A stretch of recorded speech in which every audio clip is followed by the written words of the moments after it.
कटनी के लोगों के स्वर नहीं निकलते भगवत भाव में। अरे नेक जोर से बोलो, जय श्री कृष्ण, जय सिया राम, जय श्रीमन नारायण, जय जय श्री राधे, जय जगन्नाथ, नर्मदे हर। वाह, स्वर तो है लेकिन पता नहीं किसके लिए बचा के रखा है।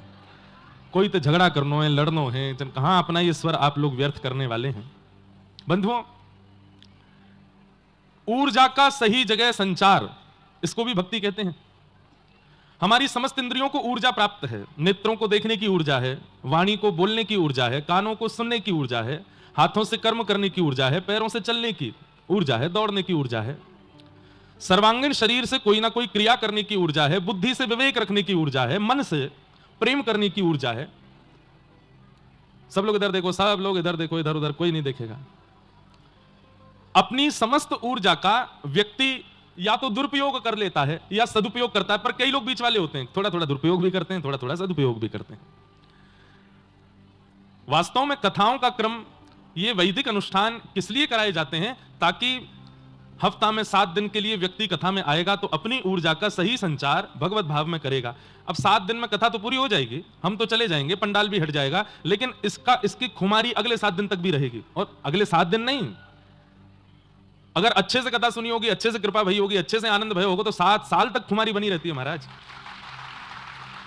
अब हमारे पूज्य गुरुदेव भगवान पहली बार विजय राघवगढ़ में कथा करने श्री जगन्नाथ मंदिर में सन 99 में आए थे।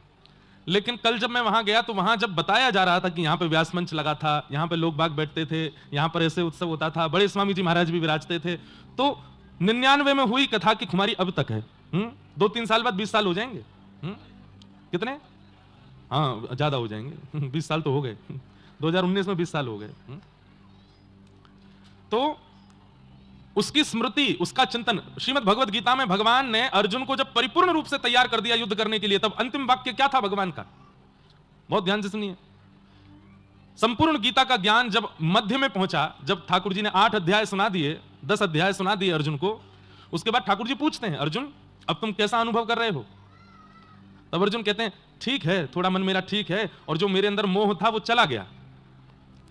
ठाकुर जी बोले, गई हुई वस्तु वापस आ सकती है। तब भगवान ने 8 अध्याय और सुनाए, और उसके बाद अंत में भगवान पूछते हैं 18 अध्याय पूर्ण होने पर कि अब कैसा लग रहा है? तब अर्जुन ने जो वाक्य कहा, नष्ट मोह स्मृतिर्लब्धा, मेरा मोह अब गया नहीं, अब नष्ट हो गया। भगवान बोले, हाँ, नष्ट हुआ तो मतलब अब दोबारा नहीं आएगा। और उसके बाद दूसरा वाक्य क्या कहता है अर्जुन? स्मृतिर्लब्धा, ये आपका मेरा जो संवाद हुआ, इसकी स्मृति मेरे पास में है, इसकी स्मृति मेरे चित्त में बैठ गई है, और ये अंतिम श्वास तक ये स्मृति रहने वाली है। ठाकुर जी बोले, बस इस स्मृति से ही तुम्हारा कल्याण हो जाएगा, इस स्मृति से ही तुम युद्ध जीत जाओगे, इस स्मृति से ही महाभारत में तुम विजयी हो जाओगे। आप सब अर्जुन हैं, मैं भी अर्जुन हूं, लेकिन कथा में माध्यम बना हूं, इसलिए वाणी के रूप में केवल शब्द जो मैं बोल रहा हूं वो कृष्ण है। आप सब लोगों को कथा याद हो यह संभव नहीं है, आपको पूरी बातें याद रहें यह असंभव है। शाम 7 बजे यदि पूछा जाए कि क्या सुन के आए कथा में, तो आधे से ज्यादा तो आप भूल चुके होंगे क्या सुना था। अच्छी लगी थी कथा, आनंद आया था, बढ़िया लग रहा था, लेकिन याद पूरी बात नहीं है, कुछ कुछ बातें याद है। लेकिन इस पूरी कथा की यदि स्मृति चित्त में है, स्मृति हृदय में है, स्मृति रोम रोम में है, तो ये स्मृति ही कल्याण करा देगी, ये स्मृति ही आपको आनंदित करा देगी। 3 बजते थे, हम लोग तैयार होकर के कथा में जाते थे, जहां जगह मिलती थी वहीं बैठ जाते थे। बैठने के लिए बड़ी घमासान होती थी, आगे बैठने का मन होता था पर कोई बैठने नहीं देता था, लड़ाई झगड़े होते थे। 1-2 लोगों से जैक लगवाई थी, एक दिन तो बैठे, फिर दूसरे दिन फिर पीछे बैठे, पर कोई बात नहीं, फिर दूसरे दिन हमने पीछे ही स्वीकार कर लिया। फिर कथा सुनी, कथा में एक दिन ये हुआ, कथा में एक दिन गुब्बारे लगे थे, सब पीले वस्त्र पहन के आए थे। महाराज जी हमको 3 बजे बुलाते, खुद 3:30 बजे आते थे। एक दिन तो 4 बजे आए थे। एक दिन कथा में पूज्य बड़े महाराज जी आए थे, एक दिन कोई संत आए थे, श्री रंगनाथ प्रभु का दर्शन होता था, जगन्नाथ चकानयन भजन गाया था महाराज जी ने। ये सारी स्मृतियां आपके चित्त में यदि हैं तो ये स्मृति ही कल्याण कर देगी। नष्ट मोह स्मृतिर्लब्धा। कथा श्रवण करके अपने अवगुणों को यही नष्ट करते जाइए। जो जो बातें, जो जो भाव बताई जाती हैं उसको कल पे मत टालिए कि ये बात अच्छी बताई महाराज ने, कल से इस पे मैं इंप्लीमेंट करूंगा ना, अभी करो, इसी वक्त कर लीजिए। भाई डॉक्टर जब औषधि देता है ना तो ये नहीं कहता कल से शुरू करना, वो कहता अभी से शुरू करो, अभी जाके 1 डोज तो अभी ले लो, हमारे सामने ही ले लो। वो अपने सामने प्रारंभ करा देता है। तो हम तो केवल, महाराज जी तो केवल प्रारंभ करा रहे हैं। पर ये स्थिति आपके जीवन भर में स्मृति बनकर के रहे, स्मृति इसकी ऐसी छाप छोड़ दे आपके चित्त में, तो वो स्मृति कल्याण कर देती है। नष्ट मोह स्मृतिर्लब्धा। स्मृति इतनी आवश्यक क्यों है? क्योंकि ऐसा सुना जाता है, कहा जाता है कि व्यक्ति जब अपने प्राण त्यागता है, चाहे वो स्वाभाविक मृत्यु मरे, चाहे वो किस प्रकार की भी मृत्यु को प्राप्त हो, मृत्यु प्राप्त करने वाला व्यक्ति मरते मरते जब उसकी आंखें बंद हो जाती हैं, श्वास रुकने वाली हो जाती है, प्राण निकलने वाले होते हैं, तो अंत के 6-7 मिनट उसको स्मृति आती है, अपने संपूर्ण जीवन का स्मरण होता है। कहते हैं ऑन स्पॉट मृत्यु हुई ना, थोड़ी देर के लिए चिंतन चलता है, 7 मिनट चिंतन चलता है। वो 7-10 मिनट क्या चिंतन में आता है? मेरा जन्म यहां हुआ था, मेरी माताजी ये थी, मेरे पिताजी ये थे, मैं इतना बड़ा हुआ, फिर मेरी ये बहन थी, मेरे ये भाई थे, मैं उस स्कूल में पढ़ने गया, वहां मेरा वो मित्र था, फिर उसके बाद मैं कॉलेज गया, यूनिवर्सिटी गया, फिर मेरा इनसे ब्याह हुआ, मेरे 2 बालक हुए, मैं ये कमाई करता था, ये मेरी जॉब थी, ये मेरा बिजनेस था, यहां मैंने घर बनाया, वहां मैंने प्रॉपर्टी ली, किसके साथ बुरा किया, किसके साथ छल किया, कपट किया, सब याद आता है। आज मेरी ये अवस्था है और इस कारण से मेरी अब मृत्यु हो रही है, बस खत्म, निकल गए प्राण। लेकिन एक बात, व्यक्ति को सब कुछ याद आ जाता है, लेकिन उसको यह याद नहीं आता कि मैं गिरिराज जी गया था, मैं बद्रीनाथ गया था, मैं जगन्नाथपुरी गया था, मैं द्वारिका गया था, मैं रामेश्वरम गया था, मैंने एक बार कथा सुनी थी, मैंने एक अनुष्ठान में यजमान बना था, मैंने वहां पर इतना दान किया था, पुण्य किया था, दंडवती परिक्रमा, ये सब उसको स्मरण में नहीं आता। क्यों? क्योंकि ये उसकी स्मरण बुद्धि की प्राथमिकता में नहीं था। समझ में आ रही है बात? ये उसकी स्मरण बुद्धि की प्राथमिकता में नहीं था। जो प्राथमिक होता है वही स्मरण आता है अंतिम समय में। प्राथमिक क्या था? प्राथमिक धन था, प्राथमिक पत्नी थी, प्राथमिक बच्चे थे, प्राथमिक ऐश्वर्य था, प्राथमिक नाम कमाना था, प्राथमिकता और चीजों की थी, ठाकुर जी के नाम की नहीं थी। इसलिए ये स्मृति नहीं आती कि मैंने कथा सुनी थी, इंद्रेश जी महाराज कथा सुनाने आए थे, उन्होंने ऐसा कहा था, ये स्मृति में नहीं आता। इसलिए कथा याद करना आवश्यक नहीं है, कथा को, भगवत सेवा को, भगवत भजन को प्राथमिकता देना आवश्यक है कि ये प्राथमिकता है मेरे लिए, ये इंपॉर्टेंट है मेरे लिए।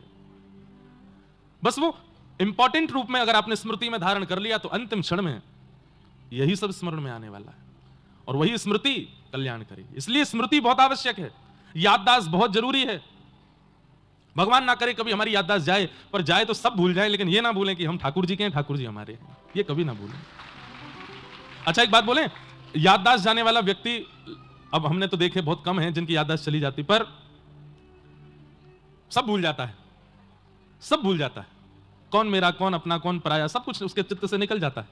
लेकिन मैं इंसान हूं, मुझे खाना खाना है, मुझे पानी पीना है, मुझे सोना है, ये नहीं भूलता वो, ये उसकी स्मृति में रहता है।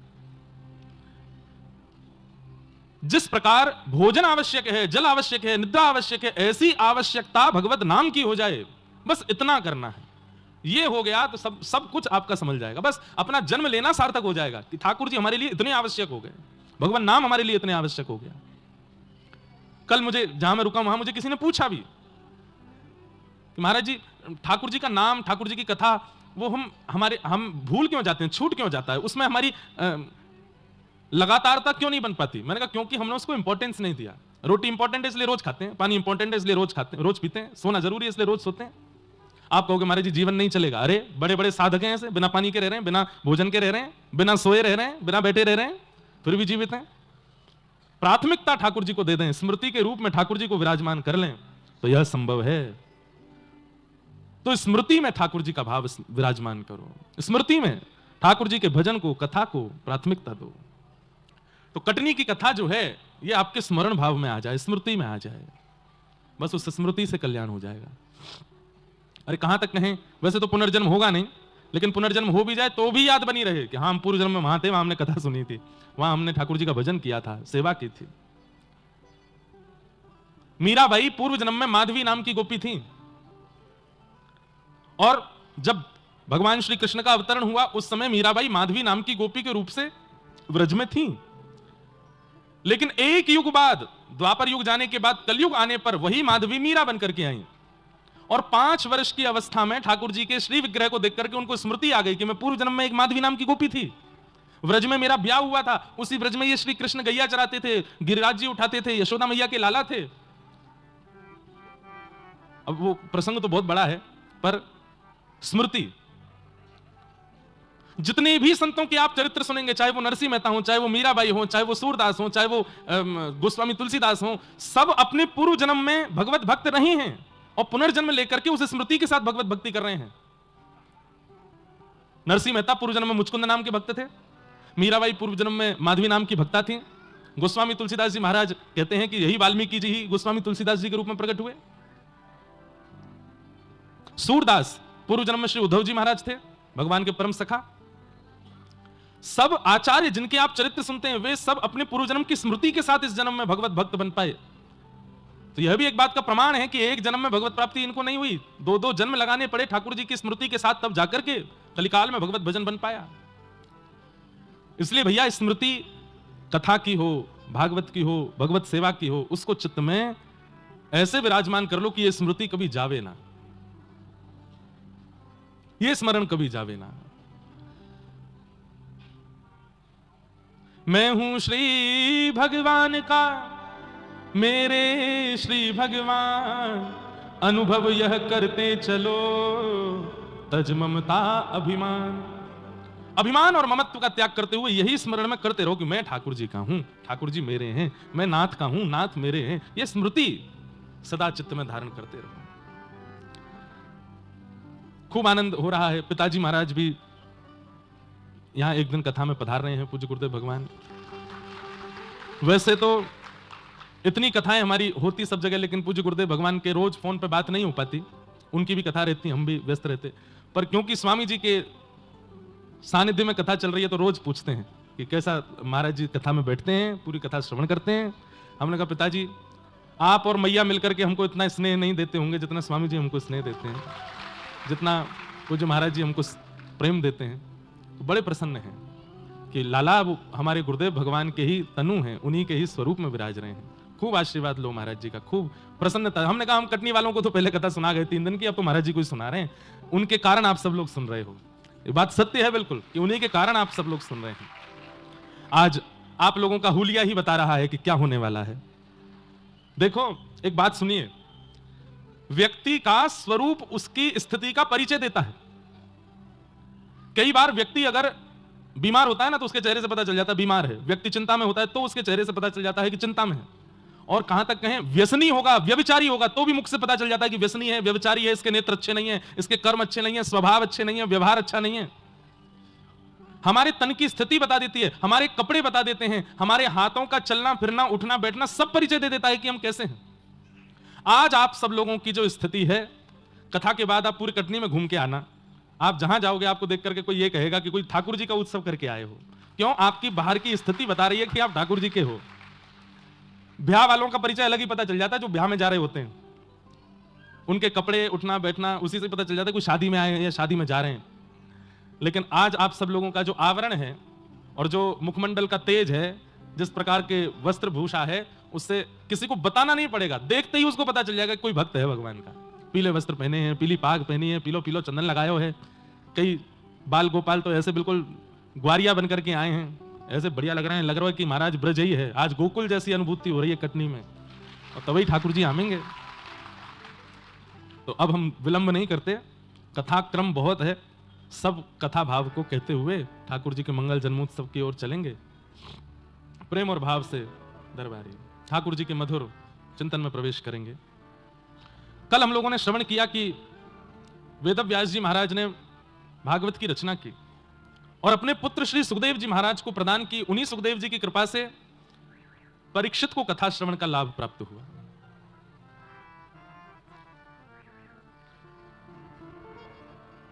कि यदा मृधे कौरव संजयानाम वीरस्मथो वीरगतिम गतेषु व्रकोदरा विग्धगदा विमर्श भृगनोरुदंडे धृतराष्ट्रपुत्रे। महाभारत का युद्ध अपने अंतिम पड़ाव पर चल रहा था और उसी समय भीम और दुर्योधन के बीच में युद्ध हुआ। भीम ने अपनी प्रचंड गदा का प्रहार दुर्योधन की जंघा पर किया और दुर्योधन को निर्बल बना करके पांडव युद्ध जीत गए।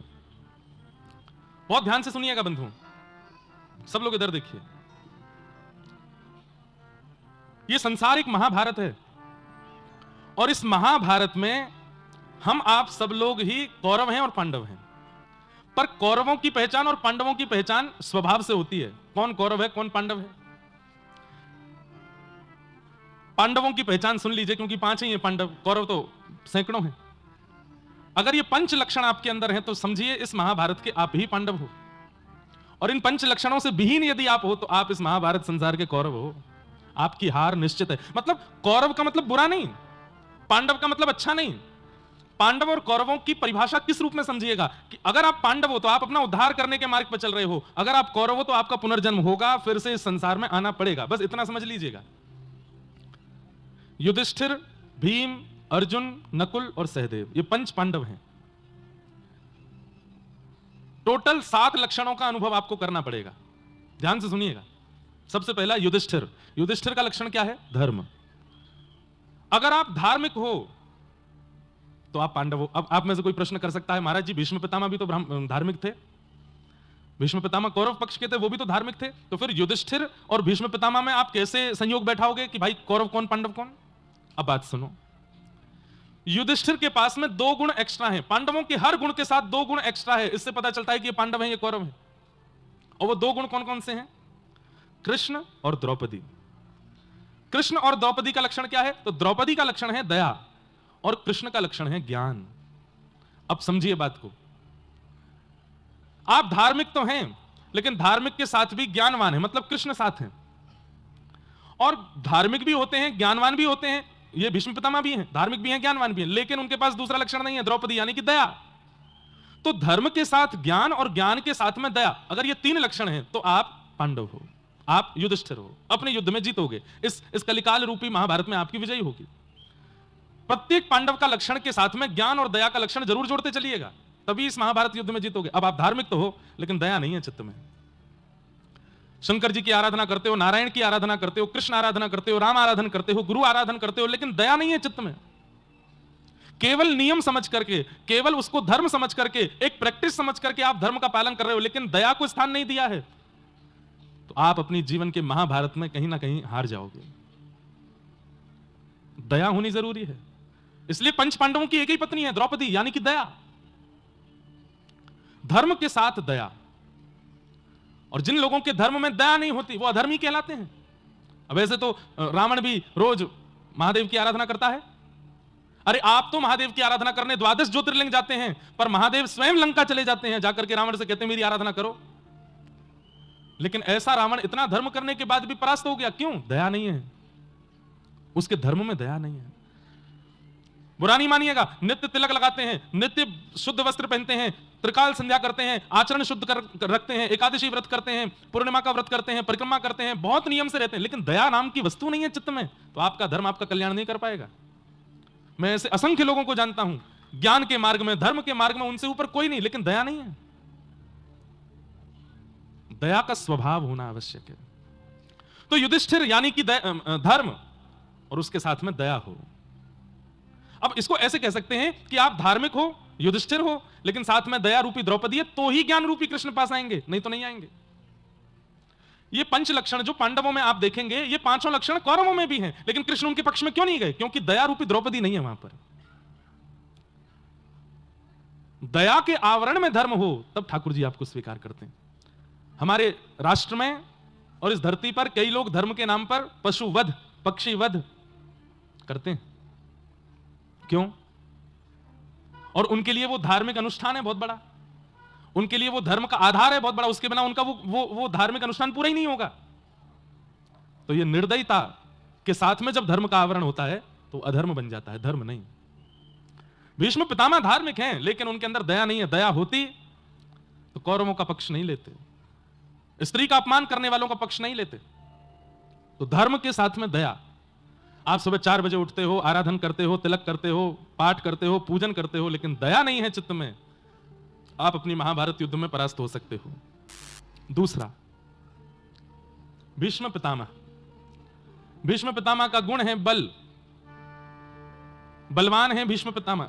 भीम का गुण है बल, भीम बल तो है, लेकिन बल के साथ भी द्रौपदी होनी चाहिए, यानी कि दया। कोई धन में बलवान है, कोई यौवन में बलवान है, कोई बुद्धि में बलवान है, कोई तन में बलवान है, कोई ज्ञान में बलवान है, लेकिन बल के साथ भी दया नहीं है तो वह बल किसी काम का नहीं। बल के साथ भी दया। मुझे एक प्रसंग याद आ रहा है, थोड़ा सा सुना दूं। हमारे पूज्य पिताजी महाराज के शिक्षा गुरुदेव अनंत श्री विभूषित श्री रामानुज प्रपन्नाचार्य गुरु जी महाराज, बहुत ध्यान से सुनिएगा, सब लोग इधर देखिए। मुझे सौभाग्य नहीं मिला उनके दर्शन का, 6 महीने की अवस्था थी मेरी जब गुरुदेव वैकुंठ धाम प्रस्थान कर गए, लेकिन उनका एक प्रसंग मैंने सुना है। हमारे वृंदावन में एक स्थान है सुदामा कुटीर, अभी वहां का शताब्दी उत्सव चल रहा था जनवरी में। बहुत बड़ा आश्रम है, बड़े बड़े संत वहां, कोई ऐसे संत होंगे नहीं भारतवर्ष के जो वहां ना गए हों, सब जाते हैं। तो जब हमारे पूज्य पिताजी महाराज के गुरुदेव विराजते थे, वृंदावन में उनकी प्रसिद्धि थी सेवा कुंज वाले गुरु जी के नाम से। तो वहां एक बहुत बड़ी धर्म सभा हुई और उस धर्म सभा का अध्यक्ष बनाया गया पूज्य गुरुदेव भगवान को, रामानुज गुरु जी को। इतनी बड़ी धर्म सभा की हजारों की तादाद में लोग उस सभा में पहुंचे। ऊपर मंच पर अयोध्या के, काशी के, चित्रकूट के, वृंदावन के, हरिद्वार के बड़े बड़े संत बैठे थे। और जब ऐसी कोई सभा होती है तो अध्यक्ष के बिना वो सभा प्रारंभ नहीं होती। अध्यक्ष को बुलाया, अध्यक्ष आगे बैठ जाएंगे, वही सभा का प्रारंभ कराएंगे और फिर पूरी सभा में सबके उद्बोधन के बाद अंत में अध्यक्ष का उद्बोधन होता है, उसी से सभा का निर्णय होता है। तो हमारे गुरुदेव भगवान इतने सरल चित्त, इतने सहज हृदय, इतने सामान्य वस्त्र पहनते थे कि उनको देख करके ऐसा कोई अनुमान लगाता था कि सामान्य कोई पंडित जी हैं, कोई बहुत बड़े विद्वान हैं, इतनी बड़ी सभा के अध्यक्ष होंगे, ऐसा किसी को लगता नहीं था उनको देख के। तो कहते हैं कि जब वो सभा में पहुंचे तो पूरा खचाखच पंडाल भर रहा था।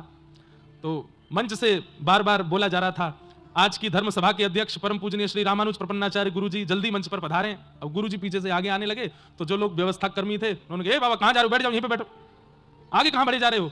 तो वो बेचारे बताते कि भाई मेरा ही नाम बोला जा रहा है। वो कहना तो चाह रहे थे, वो हमको बुला रहे हैं, कोई नहीं बुला रहा बाबा, यहीं बैठ जाओ, यहीं बैठो। तो रामानुज गुरु जी पीछे ही बैठ गए। मंच पर बड़े बड़े संत बैठे हैं और सब लोग प्रतीक्षा कर रहे हैं। अब गुरु जी कहें, भाई ये आदमी उन्हीं को देख रहा था कि उठ के नहीं जाए आगे, उसको पता नहीं था कि यही है रामानुज गुरु जी। थोड़ी देर में फिर मंच से हुआ कि गुरु जी शायद कहीं व्यस्तता के कारण कहीं रुक गए हैं या आने में विलंब हो रहा होगा, हम सभा शुरू करते हैं, अंतिम उद्बोधन तक गुरु जी आ ही जाएंगे। सभा शुरू हुई, बेचारे पीछे ही बैठे थे। तब कोई जानकार व्यक्ति वो घूमता घूमता पीछे गया तो उसने देखा कि जहां सब श्रोताओं ने अपनी पादुकाएं उतार रखी थी वहां गुरुजी बैठे थे चुपचाप। उन्होंने जाकर के देखा, दंडवत प्रणाम किया, गुरुदेव आप यहां क्यों बैठे? बोले अब कोई बात नहीं, अब सभा शुरू हो गई, हमको यहीं बैठने। अरे नहीं नहीं नहीं, दौड़ करके मंच पर जाके कहा, बोले रामानुज गुरुजी तो प्रारंभ में ही आ गए, पीछे बैठे, उनको आगे नहीं आने दिया किसी ने। तब मंच से सारे संत गए, जाके उनको लेके आए। कहने ये पूरी बात हमने क्यों बताई, उनके पास ज्ञान बल है, पर ज्ञान बल में इतनी दया है, इतनी धन्यता है, इतनी कृपालुता है, इतनी करुणा है कि उस ज्ञान बल का प्रदर्शन और ज्ञान बल के आधार पर किसी को डांटना, फटकारना, अपना प्रस्तुतिकरण करना, ये उनका स्वभाव नहीं था। बैठ गए पीछे। वे चाहते तो कह सकते थे कि मेरा ही नाम, मैं इस सभा का अध्यक्ष हूं, मुझे ही नहीं घुसने दे रहे हो। लड़ लेते, झगड़ लेते, थोड़ी सुना देते, नहीं, दया है चित्त में। होता है, अब व्यास मंच पर लोग आते हैं, कई लोग आते हैं, ऊपर बैठने की, उनकी ऊपर मंच पर आके व्यास जी को कुछ पहनाने, भेंट करने की इच्छा होती, कोई रोक दे तो हल्ला करेंगे, अरे तुम जानते नहीं हम कौन है, ये व्यास जी का घुसना बंद करवा देंगे हम नगर में। ऐसा ऐसा क्यों, ये बात क्यों आती है? बल के साथ में दया नहीं होती तब ऐसा होता है। चाहे यहां किसी ने ऐसा किया नहीं है, यो मत सोच लेना, हम तो बस एक बात बता रहे हैं। धन बल, ज्ञान बल, यौवन बल, इन बलों के साथ में दया का होना बहुत आवश्यक है, दया का होना बहुत जरूरी है। नहीं तो आप बल होने के बाद भी अपना कल्याण नहीं कर पाओगे। बल राजा राम में भी है और बल रावण में भी है, लेकिन रावण का बल भक्षक बना, राम जी का बल पूरे विश्व का रक्षक बना, क्योंकि राम जी के बल में दया है, राम जी के बल में करुणा है। तो बल के साथ दया, यानी कि दूसरे पांडव कौन? भीम। धर्म, बल, और तीसरा आता है अर्जुन, यानी कि स्वभाव। स्वभाव सबके पास है, पर उस स्वभाव में प्रेम ना हो, समर्पण ना हो अर्जुन जैसा, तो फिर कलिकाल में अपना उद्धार नहीं कर पाएंगे। समर्पण होना चाहिए स्वभाव में। अर्जुन का समर्पण है श्री कृष्ण के प्रति। एक बहुत सुंदर प्रसंग मैं सुनाता हूं कि जब महाभारत युद्ध निश्चित हुआ तो अर्जुन और दुर्योधन दोनों श्री कृष्ण से मदद मांगने गए थे, और भगवान श्री कृष्ण से कहा, अब दुर्योधन अपनी तरफ खींचे, अर्जुन कहे कि मुझ पर कृपा करो।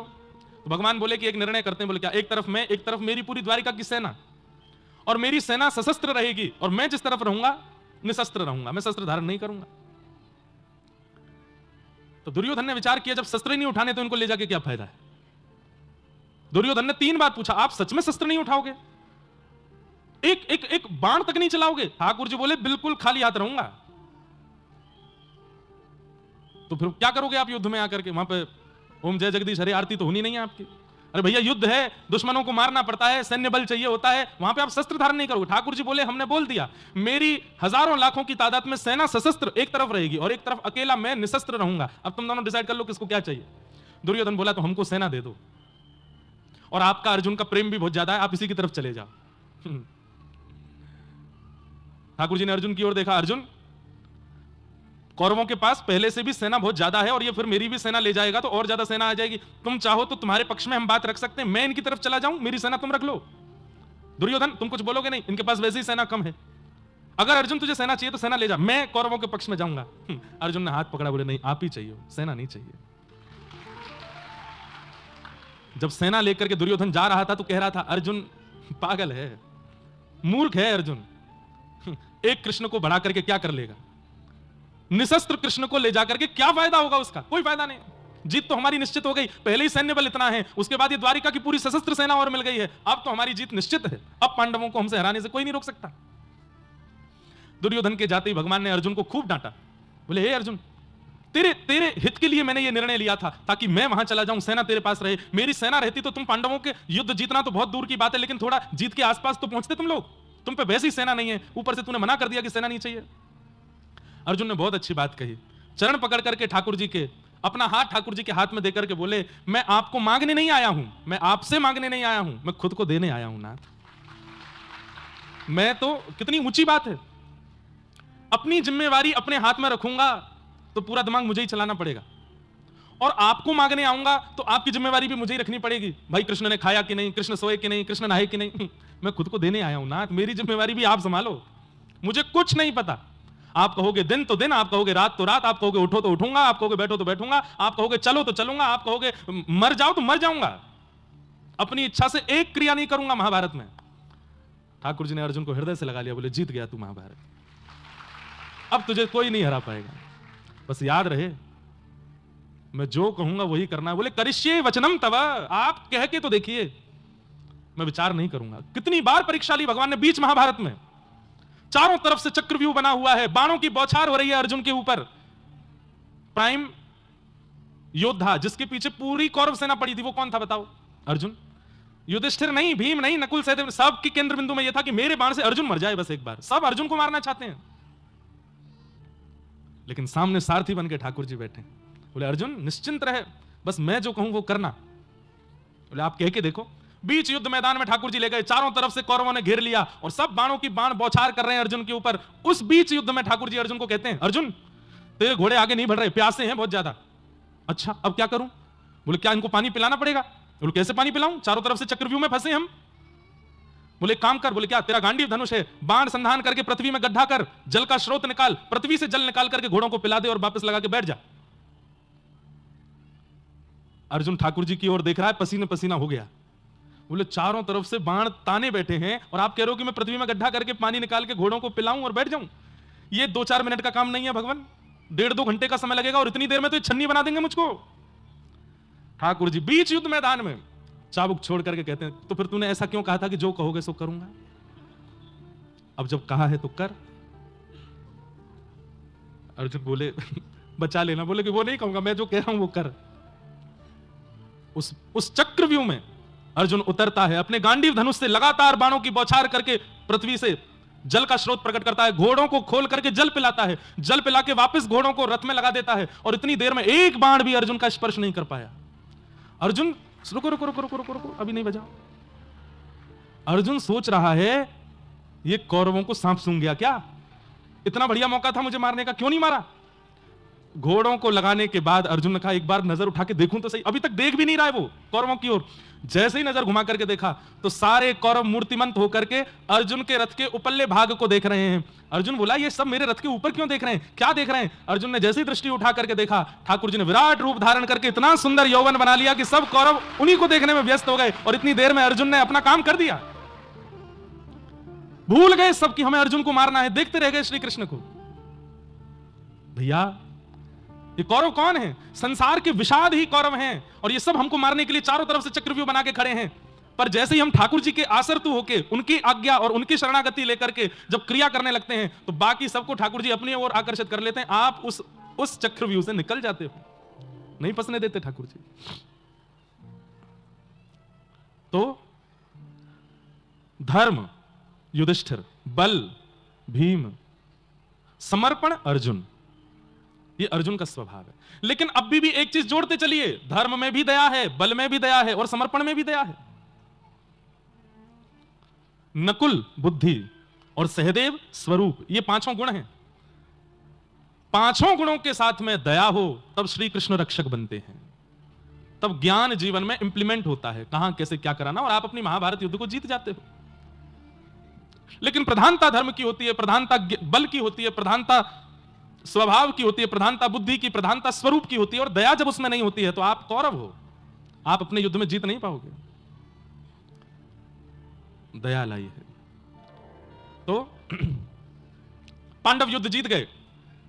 लेकिन गुरुपुत्र अश्वत्थामा ने एक दुष्कर्म किया और अर्धरात्रि में पांडवों को मारने की भावना से गया, पर सोते हुए द्रौपदी के 5 पुत्र मार दिए, पांडवों को नहीं मार पाया। प्रातःकाल होते ही देखा कि द्रौपदी के 5 पुत्र मरे पड़े हैं। द्रौपदी रोने लगी। अर्जुन को आज क्रोध आया और अर्जुन ने प्रतिज्ञा ले ली, जिसने भी मारा है उसको जीवित नहीं छोड़ूंगा। पकड़ करके जब गुरुपुत्र को लेकर के आए तो द्रौपदी ने उसको क्षमा करने के लिए कहा कि नहीं, इसको मत मारो, ये हमारा गुरुपुत्र है। बंधुओं, अपने पुत्र के हत्यारे को मृत्युदंड से बचा रही है, इसीलिए द्रौपदी को दया की स्वरूपिणी कहा गया। भगवान ने द्रौपदी के इस मनोभाव को स्वीकार किया और पांडवों ने अश्वत्थामा की आधी दाढ़ी मूछ मोड़ करके उसको छोड़ दिया, मृत्युदंड नहीं दिया। आगे अश्वत्थामा ने अपना बदला लेने के लिए ब्रह्मास्त्र छोड़ दिया।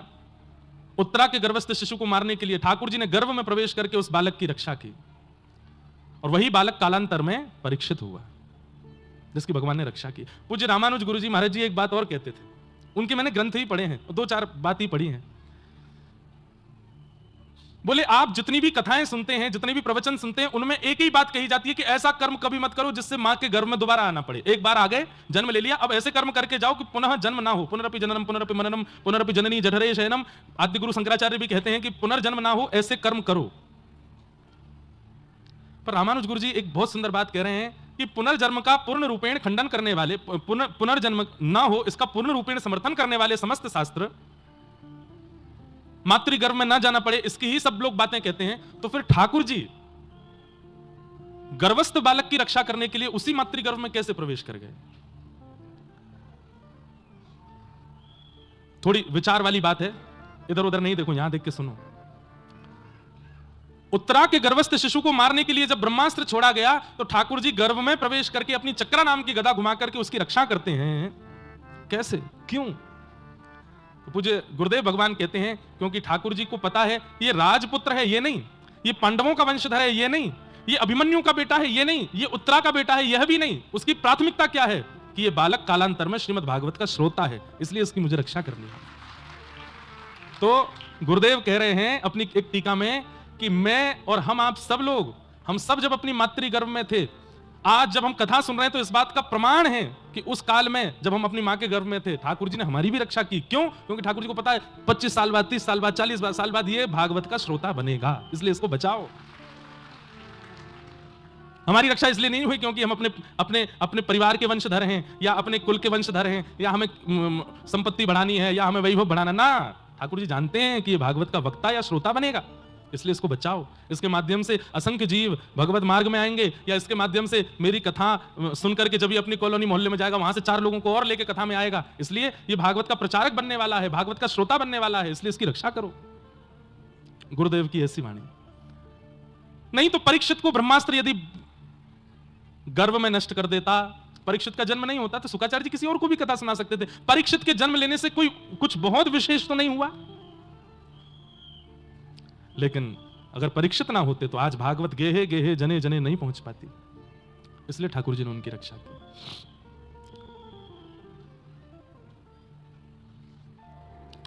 उत्तरा के गर्भस्थ शिशु की भगवान ने रक्षा की। पाहि पाहि महायोगिन देव देव जगतपते नान्यम तद्भयं पश्ये यत्र मृत्यु परस्परम। ये जो जगन्नाथ नाम है ना भगवान का, ये सबसे पहले श्रीमद् भागवत के प्रथम स्कंद में उत्तरा ने ही कहा है, जगतपते। ठाकुर जी को जगन्नाथ कह करके, जगतपति, नाथ का मतलब क्या होता है? रक्षक, नाथ का मतलब पति। जगतपति ही जगन्नाथ कहलाए जाते हैं, और ये सबसे पहले उच्चारण उत्तरा ने किया है, जगतपते। भगवान ने उसके गर्भस्थ शिशु की रक्षा की। तत्पश्चात ठाकुर जी अब देखे कि सब व्यवस्थित है, पांडव राज तिलक हो गया, यहां उत्तरा के बालक की रक्षा हो गई, सब कुछ व्यवस्थित है, तो ठाकुर जी ने अब पांडवों से आज्ञा मांगी कि भैया अब हमको आज्ञा दो, क्या अब हम द्वारिका जाएं वापस। जैसे ही ठाकुर जी द्वारिका जाने के लिए तैयार हुए, घबरा गए सब पांडव। ठाकुर जी से कहने लगे, नाथ मत जाओ। भगवान बोले, भैया मेरे भी पत्नी बच्चे परिवार सब प्रतीक्षा कर रहे हैं, मुझे जाना है। रथ आरूढ़ होकर के जैसे ही ठाकुर जी द्वारिका के लिए निकलने लगे, असंख्य सब हस्तिनापुर निवासी सब रो रहे हैं, और उसी समय कुंती ने भगवान के रथ का चाबुक पकड़ा और ठाकुर जी से कहा, 2 मिनट नीचे आओ, मुझे आपसे बात करनी है। कुंती भगवान की बुआ है, पांडवों की मां। ठाकुर जी नीचे उतर करके आए और कुंती भगवान की स्तुति गाती है, नमस्ये पुरुषं त्वाद्यम ईश्वरं प्रकृते परम अलक्ष्यम सर्वभूतानां अंतर्बहिर्वस्थितम्। हे नाथ, मैं आपको प्रणाम करती हूं। क्यों? क्योंकि आप भगवान हो। ठाकुर जी बोले, भुआ मैं भतीजा हूं आपको, मोए आपको प्रणाम करना चाहिए, मुंह को आपको दंडवत करनी चाहिए, आप मुंह को प्रणाम क्यों कर रही हो? कुंती बुआ बोली, क्योंकि मैं जानती हूं कि आप परमात्मा हो, आप ईश्वर हो, आप भगवान हो। लाला ये लेजर नहीं मारना आपकी बार, ये जो वहां बालक कोई बैठे हैं उनको मना करो कि ये व्यास मंच पर लेजर नहीं चला। मैं क्या बता रहा था भैया, मैं कहां थे?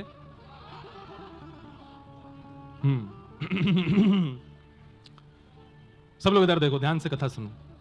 नमस्ये पुरुषं त्वाद्यम ईश्वरं प्रकृते परम अलक्ष्यम सर्वभूतानां अंतर्बहिर्वस्थितम्। कुंती बुआ बोली, आप परमात्मा हो।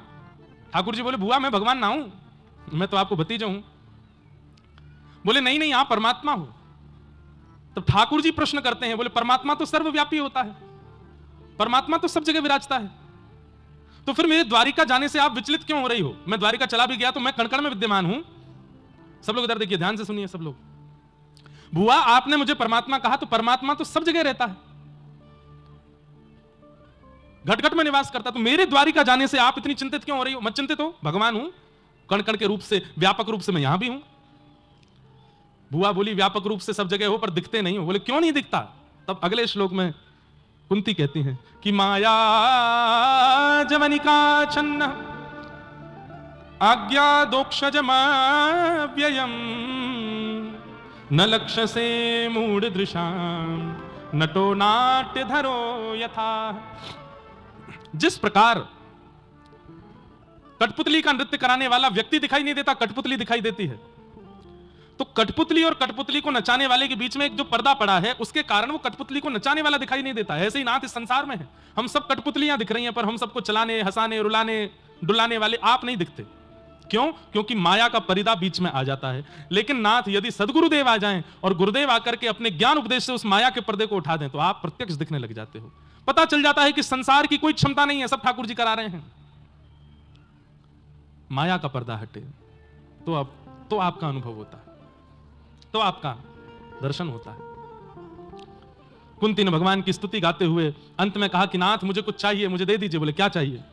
कि विपदः सन्तु न सस्वत तत्र तत्र जगद्गुरो भवतो दर्शनम यत् स्यात् अपुनर्भव दर्शनम।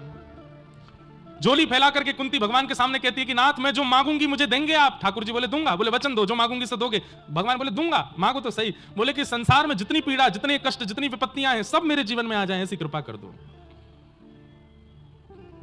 हमारे वृंदावन में मध्य प्रदेश के एक परम भक्त पहुंचे, उनका नाम था भोलानाथ।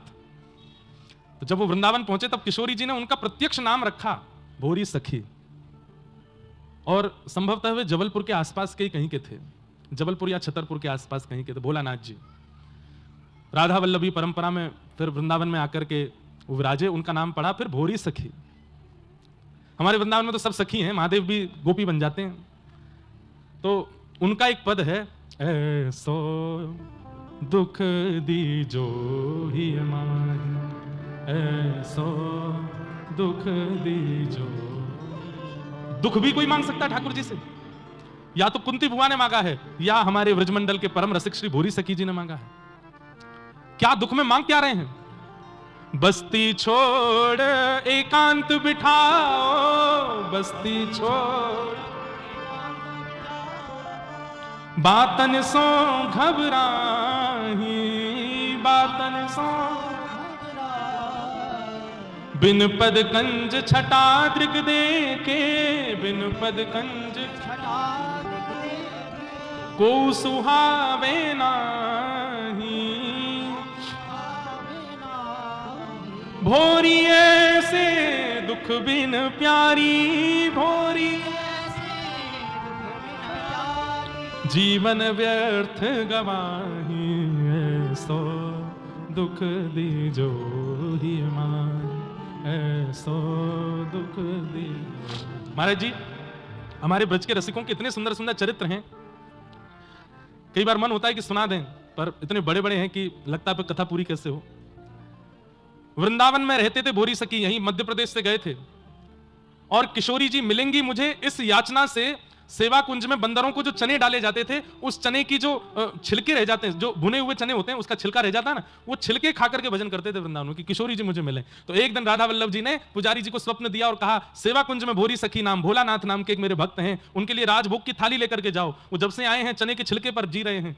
तो पुजारी जी जब थाली लेकर के गए और भोलानाथ जी से कहा, ठाकुर जी ने स्वयं स्वप्न में आकर के कहा है कि तुम ये थाली का प्रसाद पाओ। तो भोलानाथ जी सिर पटक पटक के रोने लगे, और क्या बोले पुजारी जी ने कि रो क्यों रहे हो? बोले, किशोरी जी को मेरे पेट की चिंता हुई, मेरे हृदय की चिंता नहीं हुई। मेरे पेट की चिंता हुई कि मैंने भोजन नहीं किया, मेरे हृदय की चिंता क्यों नहीं हुई कि मैं इतना रोता हूं, इतना बिलखता हूं कि एक बार मुझे दिख जाओ। मेरे हृदय की चिंता उनको नहीं हुई। और तब सोचे शायद भूख प्रेम को हरा रही है, इसलिए भोजन भेजा है, स्वयं नहीं आई है किशोरी जी। इतनी ऊंची स्थिति। कुंती कहती है, मुझे दुख दे दीजिए। ठाकुर जी बोले, बुआ दुख क्यों चाहिए? अरे अब तो तेरे बालक हस्तिनापुर के राजा बन गए, अब तो उत्तरा के बालक की रक्षा हो गई, अब तो द्रौपदी व्यवस्थित हो गई, अब तो तेरा पूरा खानदान बुआ सब व्यवस्थित हो गया, तो फिर से दुख मांग रही है? इतना दुख सहने के बाद में सब ठीक हुआ, फिर कष्ट क्यों मांग रही है? कुंती बुआ कहती है, कल तक मेरे जीवन में कष्ट था तो कृष्ण हमारे संग खड़े थे, आज जैसे ही हस्तिनापुर में सब व्यवस्थित हुआ तो आप हमें छोड़ के द्वारिका जा रहे हो, इसलिए मुझे सुख नहीं चाहिए नाथ। जिसमें आप संग रहो, आप हाथ पकड़ करके रहो, आप 24 घंटे साथ में रहो, वो अगर दुख भी है तो मुझे वो दुख चाहिए ताकि आप मेरे पास रहो, मुझे सुख नहीं चाहिए। एक बात बोल दूं, किसी दिन यदि हनुमान जी प्रकट हो जाएं, महादेव प्रकट हो जाएं, नारायण प्रकट हो जाएं और हमारी आराधना से प्रसन्न होकर कहें, भैया तैने बहुत मेरी पूजा करी, बता क्या चाहिए, मेरे जीवन के सारे दुख दूर कर दो। ठाकुर जी अगर कह दें, ऑप्शन दे दें, चल दुख दूर हो जाएंगे लेकिन मैं जीवन से चलो जाऊंगा, तो हम लोग मांग लेंगे, चले जाओ पर दुख दूर करो, हमें आपकी आवश्यकता नहीं, पर ये दुख नहीं सहे जाते। हमारे व्रज में गाते हैं, भैया दुख से लड़ना सीखिए, दुख से भागना नहीं है। दुख तो सबके जीवन में आता, मेरे में भी आएगा, आपके में भी आएगा, पर हम भक्त हैं, हम उर्दपुंड लगाते हैं, हम कथा सुनते हैं, हम नाम जप करते हैं, हम लोग तो दुख से लड़ना जानते हैं, इसलिए दुख से भागिए मत। चाहे जैसी परिस्थिति आ जाए, डटिए, लड़िए, जूझिए और पार कर दीजिए उस दुख की घड़ी को। वो एक बहुत प्रसिद्ध बात है ना, हनुमान जी से जाकर के मत कहो कि हमारे जीवन में दुख बहुत है, नारायण से जाकर मत कहो कि जीवन में दुख बहुत है। दुखों को कहो, बेटा सोच समझ के आइयो, नारायण बैठे मेरे संग में, सोच समझ के आइयो, मेरे सदगुरुदेव भगवान बैठे मेरे ऊपर। एक प्रसंग आता है कि शनि की 7.5 एक बार हनुमान जी पे ही आ गई। शनि महाराज हनुमान जी के गुरु भाई हैं। हनुमान जी बैठे थे समुद्र के तट पर, इतने में ही शनि महाराज आए। हनुमान जी आओ आओ आओ गुरु भाई, कैसे आज मिलन हुआ आपका? बोले कि आपके नक्षत्र कुंडली के अनुसार अब 7.5 साल के लिए हम आएंगे आपके ऊपर। हनुमान जी बोले बढ़िया है, अकेले मन भी नहीं लग रहा था, तुम और आ गए, चलो आ जाओ, संग ही रहेंगे दोनों। बोले कहां आऊं? बोले देखो हृदय में तो सियाराम जी बसे हैं, शीश के ऊपर ठाकुर जी के चरणारविंद बसे हैं, और अंग में तुमको रखने की आवश्यकता नहीं, भाई तुम गुरु भाई हो ऐसे थोड़ी। बोले कहां? बोले पूछ पे बैठ जाओ, हमारी पूछ खाली है, वहीं आसन लगा के बैठो। शनि महाराज जैसे पूछ पे बैठे। हनुमान जी का रोज का नियम है, सुबह उठते ही पहले तो तीनों लोगों की परिक्रमा करके आते हैं, और तीनों लोगों की परिक्रमा करके फिर राम पथ पर घूम के आते हैं, अयोध्या से लंका तक पूरा भ्रमण करके आते हैं। फिर भारतवर्ष में जहां कहीं भी कथा चल रही होती है वहां कथा सुनने जाते हैं। फिर कथा के बाद अपने गुरुदेव सूर्य नारायण को प्रणाम करने जाते हैं। उसके बाद फिर पर्वतों की यात्रा करके आते हैं, फिर सारी नदियों की परिक्रमा करते हैं, समुद्र देव की परिक्रमा करते हैं, पृथ्वी की 4 परिक्रमा करते हैं, तब दिन शुरुआत होता है हनुमान जी का। ये उनके प्रारंभ काल का रोज की संध्या वंदन है। शनि महाराज जैसे ही बैठे, हनुमान जी ने अपना प्रकल्प शुरू किया। 3 लोक की परिक्रमा करके आए, सारी नदियों की परिक्रमा करके आए, पर्वतों पर। अब हनुमान जी तो व्यवस्थित उछल कूद करें, पूंछ टकरावे सब जगह, कभी पहाड़ में घुस जाएं, कभी समुद्र के भीतर चली जाए, कभी कहीं कभी कहीं कभी कहीं। संध्या पूर्ण करके हनुमान जी जैसे सरजू जी के तट पर आकर के बोले अब संध्या पूर्ण हुई, अब दिन की शुरुआत होगी। इतने में क्या देखा, शनि महाराज लुढ़क पुढ़क होकर गिर पड़े, बोले सुनो अकेले ही रहो, मुझे नहीं रहना संग में। नहीं नहीं आ जाओ, अभी तो संध्या हुई है, अभी तो राजभोग होगा, ब्यारू होगा, कलेऊ होगा, बोले अकेले ही करो, हमको नहीं रहना। तब हनुमान जी बोले हे शनि महाराज, दुनिया में किसी के भी पास जाएं तो पहले देख लीजिएगा, अगर जिह्वा पे राम नाम कृष्ण नाम बैठा हो तो उसके पास मत जाना, नहीं तो आप ऐसे ही दुखी हो जाओगे।